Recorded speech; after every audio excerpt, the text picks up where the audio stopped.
ನಮಸ್ತೆ ಎಲ್ಲರಿಗೂ. ನಾನು ಇವತ್ತು ಬಾಯಲ್ಲಿ ನೀರು ಹುರಿಸುವಂಥ ಉಪ್ಪಿನಕಾಯಿನ ಮಾಡ್ತಾಯಿದ್ದೀನಿ. ಕವಳಿಕಾಯಿ ಉಪ್ಪಿನಕಾಯಿ ಎಷ್ಟು ಈಸಿ ಅಂದರೆ ಮಾಡೋದು ಮಾತ್ರ ನೀವು ಮಾಡಿದ ಮೇಲೆ ಅನಿಸುತ್ತೆ ಎಷ್ಟು ಈಸಿ ಅಂತಂದೇಳಿ. ತುಂಬಾ ಈಸಿಯಾಗಿ ಮಾಡ್ಕೋಬೋದು ಕವಳಿಕಾಯಿ ಉಪ್ಪಿನಕಾಯಿ ಮಾತ್ರ. ಟೇಸ್ಟ್ ಮಾತ್ರ ಸೂಪರ್ ಆಗಿರುತ್ತೆ. ತುಂಬಾ ಈಸಿ ಇದೆ. ಕಡಿಮೆ ಸಮಯದಲ್ಲಿ 5 ನಿಮಿಷದಲ್ಲಿ ನಾವು ಉಪ್ಪಿನಕಾಯಿನ ರೆಡಿ ಮಾಡ್ಕೋಬೋದು. ಟೇಸ್ಟ್ ಮಾತ್ರ ಸೂಪರ್ ಆಗಿರುತ್ತೆ. ಇದನ್ನು 1 ವರ್ಷ 2 ವರ್ಷ ನಾವು ಸ್ಟೋರ್ ಮಾಡಿ ಇಟ್ಕೋಬೋದು. ಅಷ್ಟು ಚೆನ್ನಾಗಿ ಬರುತ್ತೆ ಉಪ್ಪಿನಕಾಯಿ ಮಾತ್ರ. ಇವಾಗ ನೋಡಿ, ಒಂದು ಉಪ್ಪಿನಕಾಯಿ ತಿನ್ನೋರು 2-3 ಉಪ್ಪಿನಕಾಯಿ ಒಂದು ಊಟಕ್ಕೆ ತಿಂತಾರೆ. ಅಷ್ಟು ರುಚಿಯಾಗಿ ಬರುತ್ತೆ. ಹಾಗಿರಿದ್ರೆ ಬನ್ನಿ ಯಾವ ರೀತಿ ಮಾಡೋದಂತ ನೋಡೋಣ. ಇವಾಗ ನೋಡಿ, ನಾನು ಕವಳಿಕಾಯಿನ ತೊಗೊಂಡಿದ್ದೀನಿ. 1 ಬೌಲಷ್ಟು ಕವಳಿಕಾಯಿನ ತೊಗೊಂಡಿದ್ದೀನಿ. ಇದು ನೀರು ಹಾಕಿ ಚೆನ್ನಾಗಿ ವಾಶ್ ಮಾಡಿ ತೊಗೋಬೇಕು. 2 ಸಲ ನೀರು ಹಾಕಿ ಚೆನ್ನಾಗಿ ವಾಶ್ ಮಾಡಿ ತೊಗೊಳ್ಳಿ. ಇವಾಗ ನೋಡಿ, ಒಂದು ಬೌಲಲ್ಲಿ ತೆಗೆದು ಇಡ್ತಾಯಿದ್ದೀನಿ. ಇವಾಗ ಇದನ್ನು ಒಂದು ಕಾಟನ್ ಬಟ್ಟೆಯಿಂದ ಚೆನ್ನಾಗಿ ಒರೆಸಿ ತೊಗೋಬೇಕು. ನೀರು ಇರಬಾರ್ದು, ಆ ರೀತಿ ಚೆನ್ನಾಗಿ ಒರೆಸಿ ತೊಗೊಳ್ಳಿ. ಇವಾಗ ನೋಡಿ, ನಾನು ಪೂರ್ತಿ ಒರೆಸಿ ತೊಗೊಂಡಿದ್ದೀನಿ. ಇವಾಗ ಈ ರೀತಿ ನಾವು ಸ್ವಲ್ಪ ಇದಕ್ಕೆ ಈ ರೀತಿ ಪೆಟ್ಟು ಹಚ್ಚಿ ಇಡಬೇಕಷ್ಟೇ. ಒಂದು ಸ್ವಲ್ಪ ಈ ರೀತಿ ಮಾಡಬೇಕು, ಪೂರ್ತಿ ಅಲ್ಲ, ಸ್ವಲ್ಪ ಈ ಥರ ಸ್ವಲ್ಪ ಪೆಟ್ಟು ಹಚ್ಚಿ ಇಡಬೇಕು. ನಿಮಗೆ ಈ ರೀತಿ ಬೇಡ ಅಂದರೆ 1ರಲ್ಲಿ 2 ಭಾಗ ಮಾಡಿ ಕಟ್ ಮಾಡಿ ಸಹ ನೀವು ತಗೋಬೋದು, ಅಥವಾ ಈ ರೀತಿನೂ ಮಾಡ್ಕೊಳ್ಳಿ, ತುಂಬ ಚೆನ್ನಾಗಿ ಬರುತ್ತೆ. ಸ್ವಲ್ಪ ಈ ರೀತಿ ಪೆಟ್ಟು ಹಚ್ಚಿ ತಗೋಬೇಕು.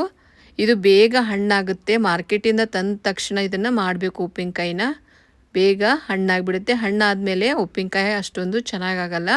ಇವಾಗ ನೋಡಿ, ಪೂರ್ತಿಯಾಗಿ ನಾನು ತೊಗೊಂಡಿದ್ದೀನಿ ಈ ರೀತಿ ರೆಡಿ ಮಾಡಿ. ಇವಾಗ ಒಂದು ಕಡಾಯಿಗೆ ನಾನು ಕಲ್ಲುಪ್ಪನ್ನು ತೊಗೊಂಡಿದ್ದೀನಿ. ಒಂದು 3 ಟೀ ಸ್ಪೂನಷ್ಟು ಕಲ್ಲುಪ್ಪನ್ನು ತೊಗೊಂಡು ಇದನ್ನು ಹುರಿದು ತೊಗೋತಾ ಇದ್ದೀನಿ. ಕಲ್ಲುಪ್ಪನ್ನು 1 ನಿಮಿಷ ಚೆನ್ನಾಗಿ ಹುರಿದು ತೊಗೊಳ್ಳಿ.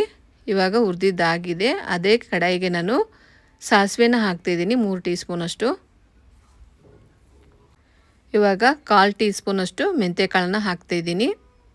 ಸ್ವಲ್ಪ ಬಿಸಿ ಮಾಡಿ ತೊಗೋಬೇಕು, ತುಂಬ ಬಿಸಿ ಮಾಡಬಾರ್ದು, ಕಪ್ಪಾಗಿಬಿಡುತ್ತೆ. ಅದಕ್ಕೋಸ್ಕರ ಸ್ವಲ್ಪ ಬಿಸಿ ಮಾಡಬೇಕಷ್ಟೇ. ಇವಾಗ ಹುರಿದಿದ್ದಾಗಿದೆ ನೋಡಿ. ಇಷ್ಟೇ ಅಂದರೆ ಮಿಕ್ಸರ್ ಜಾರಲ್ಲಿ ಅಷ್ಟೊಂದು ಪೌಡ್ರ್ ಆಗಲ್ಲ. ಹಾಗಾಗಿ ನಾನು ಕಲ್ಬತ್ತಲ್ಲಿ ಇದನ್ನು ಪುಡಿ ಮಾಡಿ ತೊಗೋತಾ ಇದ್ದೀನಿ ನೋಡಿ.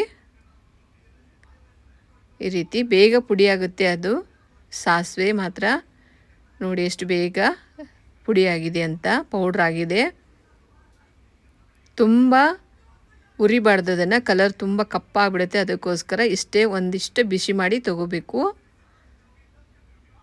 ಇಷ್ಟಾದರೆ ಸಾಕು. ಇವಾಗ ನಾನು 1 ಬೌಲಷ್ಟು ಎಣ್ಣೆನ ಚೆನ್ನಾಗಿ ಕಾಸಿ ತೊಗೊಂಡಿದ್ದೀನಿ ನೋಡಿ. ಅದೇ ಕಡಾಯಿಯಲ್ಲಿ ಈ ರೀತಿ ಇರಬೇಕು ಎಣ್ಣೆ, ಚೆನ್ನಾಗಿ ಕಾಸಿ ಸ್ವಲ್ಪ ಬಿಸಿ ಇರಬೇಕಷ್ಟೇ, ತುಂಬ ಬಿಸಿ ಬೇಡ. ಇವಾಗ ನಾನು ಬೆಳ್ಳುಳ್ಳಿ ಹಾಕಿದ್ದೀನಿ ನೋಡಿ, ಈ ರೀತಿ ತೇಲಿ ಬರ್ತಾ ಇರುತ್ತೆ, ಅಷ್ಟೇ ಬಿಸಿ ಆದರೆ ಸಾಕು. ಇವಾಗ ಒಂದಿಷ್ಟು ಬೆಳ್ಳುಳ್ಳಿನ ಜಜ್ಜಿ ಹಾಕಿದ್ದೀನಿ ನೋಡಿ. ಹಿಂಗನ್ನು ಹಾಕ್ತಾಯಿದ್ದೀನಿ, ಅರ್ಧ ಟೀ ಸ್ಪೂನಷ್ಟು. ಸ್ಟೋವ್ ಮೇಲೆ ಇಟ್ಟು ಮಾಡಬಾರ್ದು, ಚೆನ್ನಾಗಿ ಎಣ್ಣೆನ ಕಾಸಿ ತೊಗೊಂಡು ಹಾಕಬೇಕು. ಇವಾಗ ನೋಡಿ, ನಾನು ಕುಟ್ಟಿ ಪುಡಿ ಮಾಡಿರುವಂಥ ಪೌಡ್ರಿಗೆ ನಾನು 2 ಟೀ ಸ್ಪೂನಷ್ಟು ರೆಡ್ ಚಿಲ್ಲಿ ಪೌಡರ್ನ ಹಾಕ್ತಾಯಿದ್ದೀನಿ. ಅದನ್ನು ಸಹ ಇದ್ರ ಜೊತೆನೇ ಸೇರಿಸಿ ಹಾಕ್ತಾಯಿದ್ದೀನಿ ನೋಡಿ. ಹಾಕಿ ಕರೆಕ್ಟಾಗಿ ಮಿಕ್ಸ್ ಮಾಡಿ ತೊಗೊಳ್ಳಿ. ಇವಾಗ ಹುರಿದಿಟ್ಟಿರುವಂಥ ಉಪ್ಪನ್ನು ಸೇರಿಸ್ತಾ ಇದ್ದೀನಿ. ಕಲ್ಲು ಉಪ್ಪನ್ನು ಹಾಕಿ ತುಂಬ ಚೆನ್ನಾಗಿರುತ್ತೆ. ಇವಾಗ ನಾವು 1 ವರ್ಷ ಅದು ಸ್ಟೋರ್ ಮಾಡೋದಾದರೆ ಕಲ್ಲುಪ್ಪನ್ನು ಹಾಕಿ ಚೆನ್ನಾಗಿ ಒಂದು ಸ್ವಲ್ಪ ಬಿಸಿ ಮಾಡಿ ಹಾಕಿ ಕರೆಕ್ಟಾಗಿ ಇದನ್ನು ಮಿಕ್ಸ್ ಮಾಡಿ ತೊಗೊಳ್ಳಿ. ಉಪ್ಪು ಕರಗಬೇಕು. ಇವಾಗ ನೋಡಿ, ಕವಳಿಕಾಯಿನ ಹಾಕ್ತಾಯಿದ್ದೀನಿ. ಈ ರೀತಿ ಮಾಡ್ಕೊಳ್ಳಿ. 5 ನಿಮಿಷದಲ್ಲಿ ನಾವು ಉಪ್ಪಿನಕಾಯಿನ ರೆಡಿ ಮಾಡ್ಕೋಬೋದು. 1 ಉಪ್ಪಿನಕಾಯಿ ತಿನ್ನೋರು ಒಂದು ಊಟಕ್ಕೆ 4-5 ಉಪ್ಪಿನಕಾಯಿ ತಿಂತಾರೆ. ಅಷ್ಟು ರುಚಿಯಾಗಿರುತ್ತೆ ಇದು ಮಾತ್ರ. ಇದು 1 ವಾರ 2 ವಾರ ಬಿಟ್ಟ ನಂತರ ತಿನ್ನಬೇಕು, ತುಂಬಾ ರುಚಿಯಾಗಿ ಬರುತ್ತೆ. ಇವಾಗ ಸ್ವಲ್ಪ ಅರಿಶಿನ ಹಾಕ್ತಾಯಿದ್ದೀನಿ. ಅರಿಶಿನ ಹಾಕಿ ಚೆನ್ನಾಗಿ ಇದನ್ನು ಮಿಕ್ಸ್ ಮಾಡಿ ತೊಗೋತಾಯಿದ್ದೀನಿ.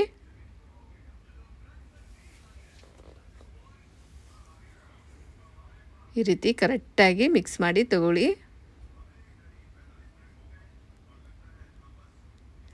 ಇವಾಗ ನಾನು ಒಂದು ಗಾಜಿನ ಭರಣಿಯಲ್ಲಿ ತೆಗೆದು ಇಡ್ತಾಯಿದ್ದೀನಿ. ಕರೆಕ್ಟಾಗಿ ಮಿಕ್ಸ್ ಮಾಡಿದ ನಂತರ ಉಪ್ಪು ಕರೆಕ್ಟಾಗಿ ಕರಗಿದೆ. ಬಾಯಲ್ಲಿ ಹಾಗೆ ನೀರು ಬರ್ತಾ ಇರುತ್ತೆ, ಅಷ್ಟು ಚೆನ್ನಾಗಿರುತ್ತೆ. ಇದರ ಸ್ಮೆಲ್ ಮಾತ್ರ ಸೂಪರ್ ಆಗಿರುತ್ತೆ, ಇದರ ಪರಿಮಳ. ನೋಡಿ ಎಷ್ಟು ಚೆನ್ನಾಗಿ ಬಂದಿದೆ ಅಂತ. ಇವಾಗ ನಾನು ಒಂದು ಗಾಜಿನ ಭರಣಿಯಲ್ಲಿ ಹಾಕಿ ಇಡ್ತಾಯಿದ್ದೀನಿ ನೋಡಿ.